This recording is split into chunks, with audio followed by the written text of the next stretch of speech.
Assalamualaikum, aku Hema bersama Bulan. Hari ini kita kedatangan tamu berprofesi sebagai supir ambulan yang bernama Gugum. Ya, selamat datang Bapak Gugum. Sama-sama. Kita langsung cerita aja ya pengalaman Bapak.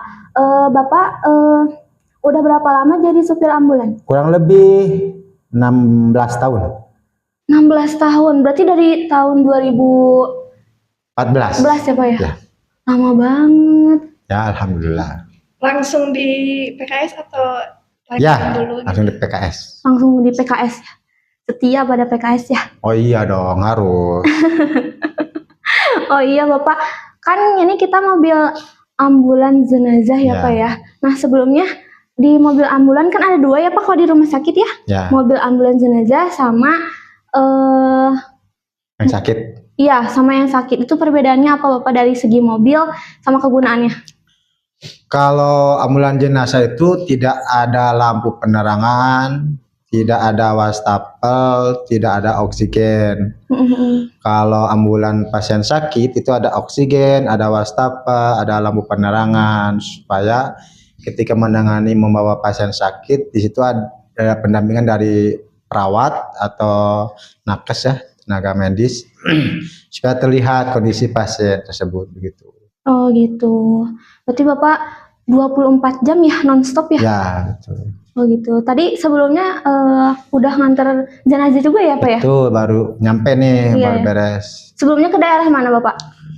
Itu dari daerah Bojong, Kota Bandung ke Cilame, Wih, Kabupaten Bandung Barat. ya, jauh juga ya. Bapak Bapak kalau ngantar jenazah atau misalnya jemput atau ada orang sakit itu sendiri atau ada pendampingnya misalnya? Saya sendiri. sendiri? Kalau Berarti- yang sakit sama nakes gitu atau enggak? Enggak, kalau nakes biasanya ketika saya menjemput pasien sakit, kondisinya itu dirujuk, itu pasti pakai nakes, pendampingan dari nakes rumah sakit setempat. Nah kalau bawa pasien meninggal dunia, itu saya sendiri. Oh sendiri Pak. Ya.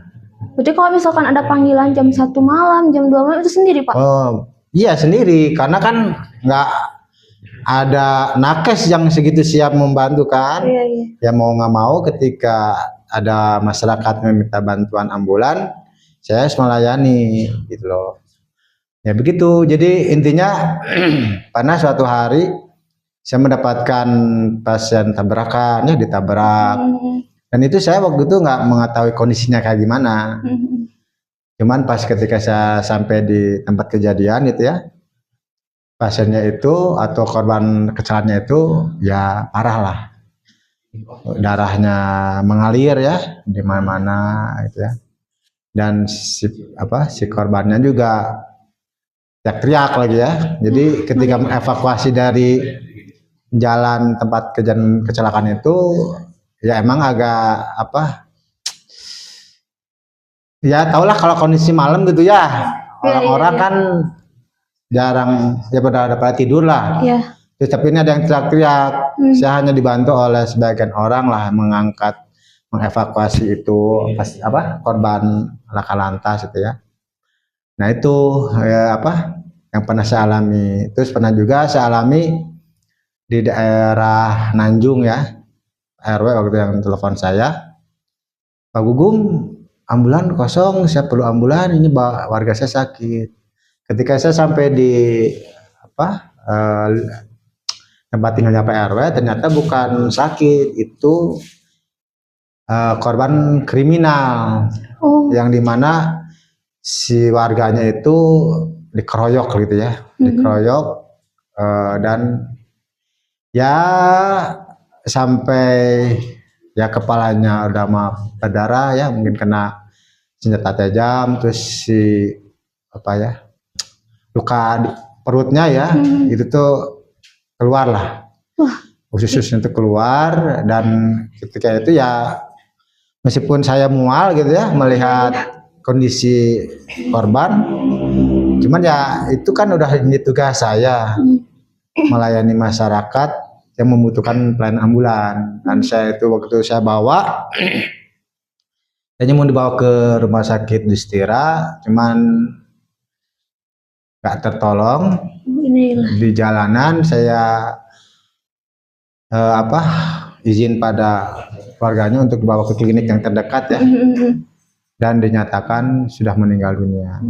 Itu pengalaman saya lah. Jadi banyak sebenarnya sih pengalaman saya, baik yang meninggal maupun yang sakit ya.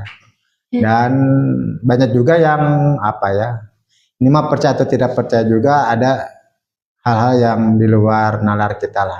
Oh gitu, Bapak pernah ngalamin Iya. yang di luar nalar gitu? Iya. Boleh diceritain gimana? Nah, contoh saya pernah dapat pengalaman ketika nganter ke daerah Cirebon. Ketika itu saya jam 1 malam mengantar jenazah dari Cimahi sampai ke Cirebon itu jam 4 subuh. Subuh. Karena tanggung menjelang sholat subuh, jadi saya menunggu sebentar. Dan setelah sholat subuh saya langsung berangkat balik lagi ke Cimahi. Dan di dalam perjalanan saya tuh agak apa ya, agak beda gitu ya. Bedanya kenapa kok sorot lampu belakang nggak terasa gitu ya. Maksudnya dari lampu tengah biasa di apa tuh di mobil ya. Nah pas saya lihat ke lampu tengah itu kok ada bayangan hitam kayak penumpang, tapi di ujung sebelah kiri saya lah. Nah saya juga kaget, ini siapa? Tapi menghadapnya ke kaca. Nah karena di lampu ambulan tuh ada apa tuh? Ada saklar ya di depan tuh. Saya nyalain, hilang. Oke, saya biasa lagi, saya matiin lagi, hilang.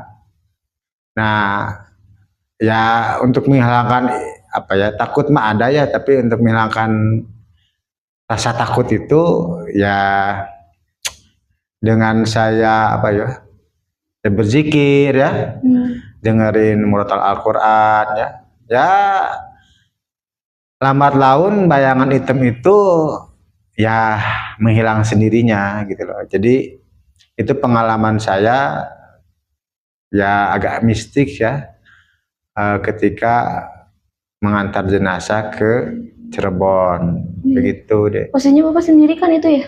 Ya saya sendiri. Jadi Mama. Maaf. Kok gerak-gerak sih Bapak? Neng, tunggu dulu Neng,